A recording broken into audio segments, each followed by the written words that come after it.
Hello and welcome. This is rooflemonger, my friends.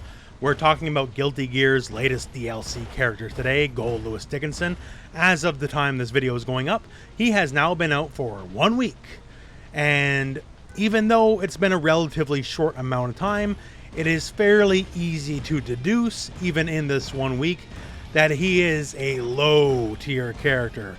To be frank, Goldlewis, while fun he may be, he definitely struggles in this game. So I've seen a lot of things, tossed around. One of them, his tagline is the Secretary of Absolute Defense, and a lot of people are saying the Secretary of No Defense. So I want to use this video to kind of highlight what exactly his problems are.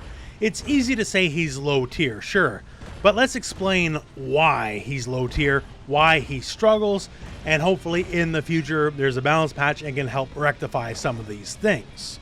So first up here on the defense end of things, the Secretary of Absolute Defense stuff. He doesn't have an invincible reversal outside of his super, but that is the case for the majority of the cast. Most characters in this game don't have an uppercut style of move, like only a handful do, right? So you could argue that, I guess, but it's obviously very intentional, and this is what most of the cast suffers from. Guilty Gear Strive as a whole is definitely a game that super favors offense over defense. So that in and of itself, him only having a reversal as a super is not a problem. So the issue with his defense isn't just having the reversal, because once again, most people don't have the reversal.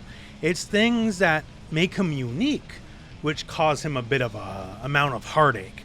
So let's look at something like his 6P, forward punch, where the alien comes out of its coffin and just like slaps you across the face, right?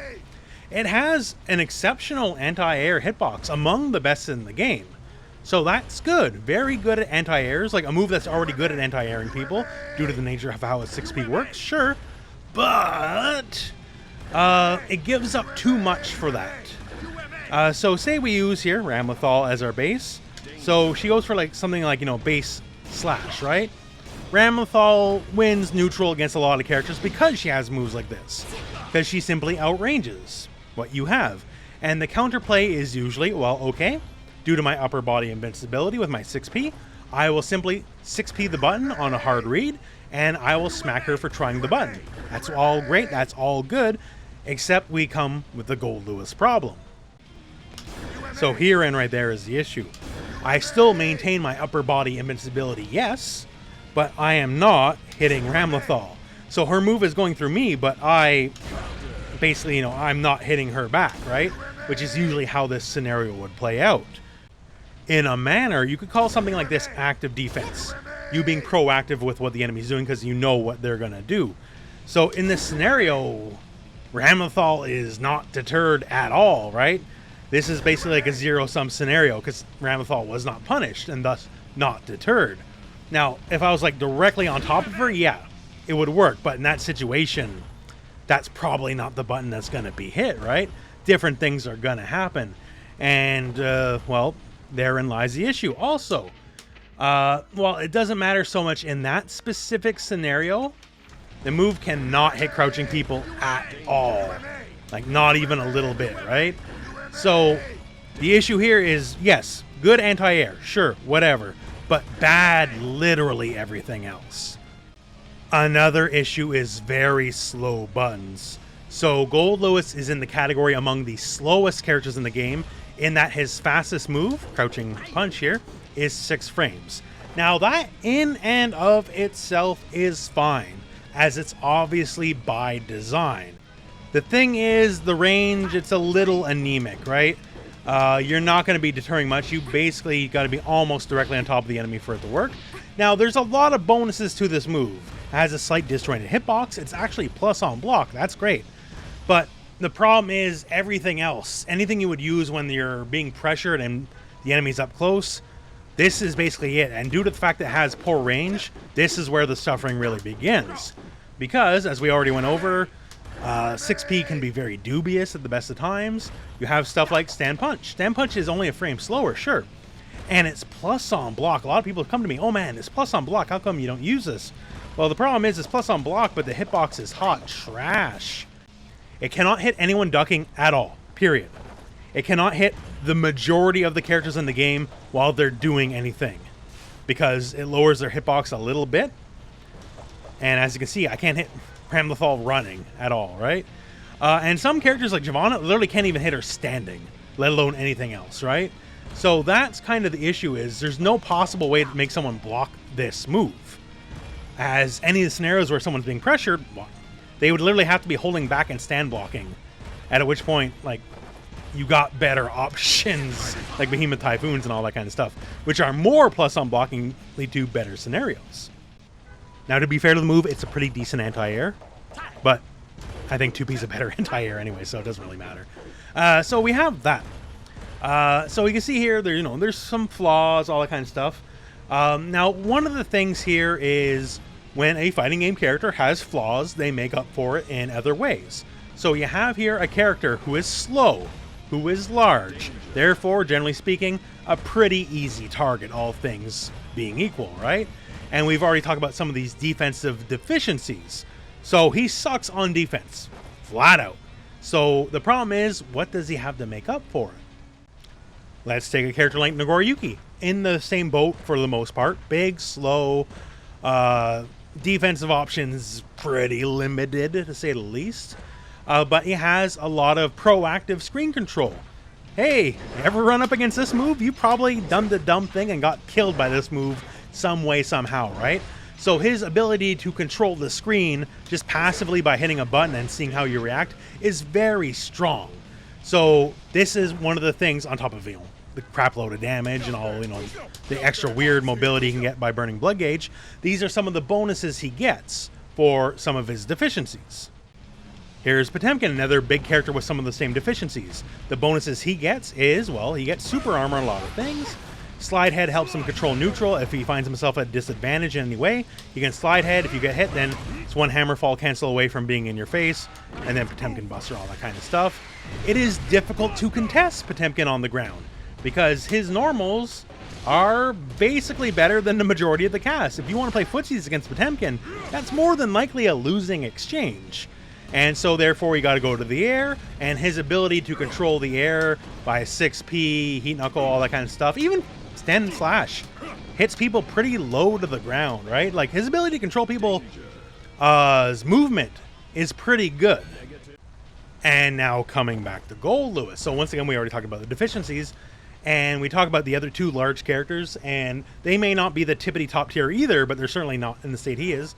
They have various ways to control the flow of the matchup that Goldlewis kind of doesn't. Like Behemoth Typhoon, cool move. Like the base version here, decent range, all that kind of stuff.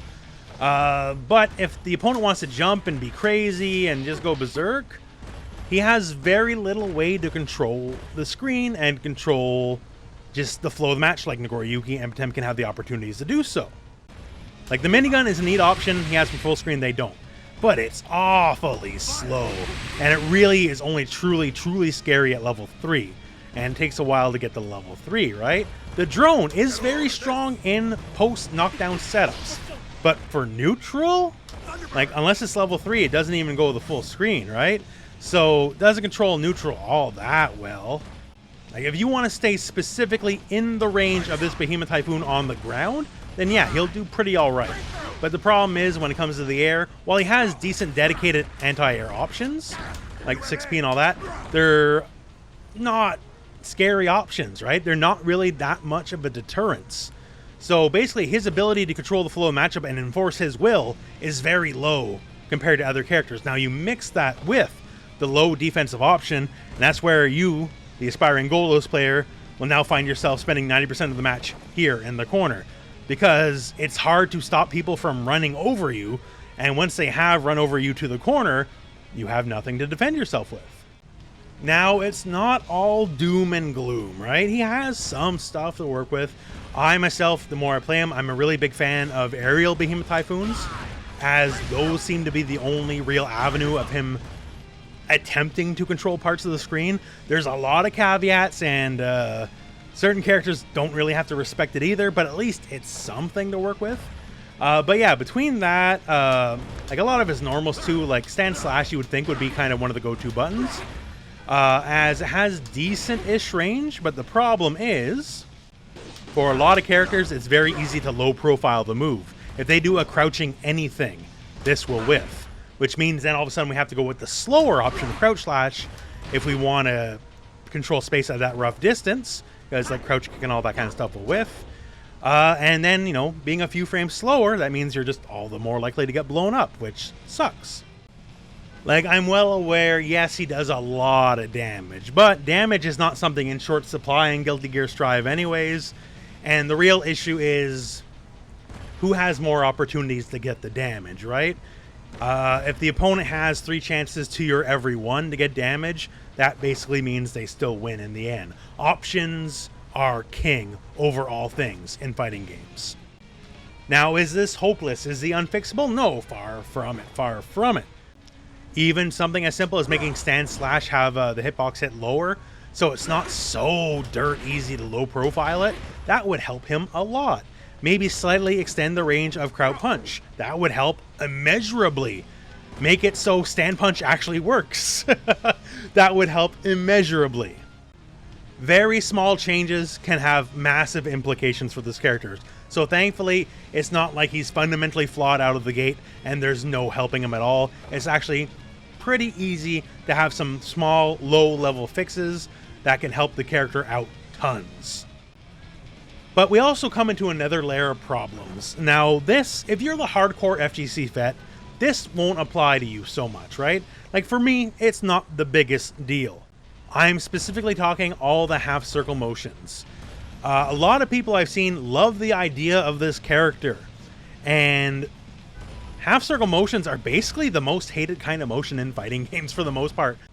Unless you want to dial back the clock a little bit, and we're talking like Geese, Raging Storm, or Ivy, Summon, Suffering, some of the weirder motions.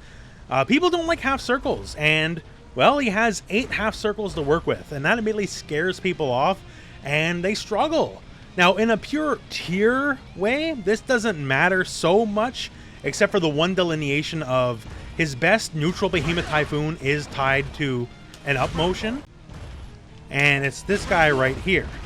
So the thing is, man, this is the longest range of all the Behemoth Typhoons, so it's already very good in that respect, right? And it has an upwards kind of hitbox, so it can knock people out of the air. But the problem is it's gated with the upwards motion. I myself, if I'm like dead serious, I can get it maybe 3, maybe at best 4 out of every 5 tries, which is still in a live fire match an unacceptable failure rate, right? I can't risk randomly jumping and hitting a button I didn't want to do because of that. So it's a twofold issue. It's scaring off all the people who are newer players or have some difficulty with some of the motions, and his best move in neutral is gated behind this issue. And realistically, 1% of the player base can 100% do this on demand every single time, which shouldn't be the case. A basic move he wants to use as a poke in neutral is gated behind an absolutely unreasonable execution gate, and that's no good. I love the idea of the motions, I do. Like every motion, like it flows the right way. If you go forward to down to back, the move goes forward to down to back. If you go back to down to forward, the move goes back to down to forward. If you go down to forward to up, the move will go, you know, it'll follow the direction every time. So I get the idea, but it's both scaring off newer players and you can't do some of his better stuff on demand a lot of the time. I saw one person with a suggestion. Honestly, it's not a bad suggestion in that you just keep the base spirit or everything, but just turn them all in the quarter circles, right? So this would become this. Just, you know, this kind of motion, right? This would become this. You know, just quarter circle back, right?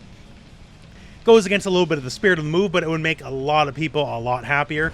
And then all of a sudden, some of the moves here, like our half circle up to back here, this would make it a lot more reasonable to do in neutral, because then, you know, just like an upwards quarter circle before you jump, you know, your jump is pre-buffered, all that kind of stuff, then it would be actually much more reasonable to hit in a live fire real match. So I don't want to doom and gloom you, right? That is not the purpose of the video, but just to educate you as to why he is low tier, why he suffers in the game right now, and there is obviously hope in the future. It's not like this game will never get a balance patch. In fact, perhaps the balance patch is right around the corner, as we do have an August DLC character and a patch with that character. More than likely, in my opinion, probably will come with a balance patch. The only reason we didn't get the balance patch with Goldlewis is because Evo was right around the corner and they don't want to mess with balance with Evo just, you know, being there. So I totally understand that. That's fine, right? So it's not like he'll be bad forever. I've said it before, but like today's low tier character is tomorrow's top tier character. He doesn't need much to make his life a lot easier. So we'll see how it goes, I guess, in the future, and hopefully the boy gets what he loves. It's just a little disappointing. A character I personally have looked forward to quite a bit, right? And no one wants to see a low-tier DLC character. Like, we might complain about high or top-tier DLC characters, sure. That's an issue maybe in and of itself. But definitely no one wants to see a new character come out of the gate and struggle. And hopefully his struggles won't be too much longer. Anyways, my friends, that is the video, just to let you know what's going on. And hopefully the future for our big boy is brighter than the laser he himself summons. And I guess that is it for this video. So thank you very much for watching. Hope this video has found you well. Go out and play some Guilty Gear.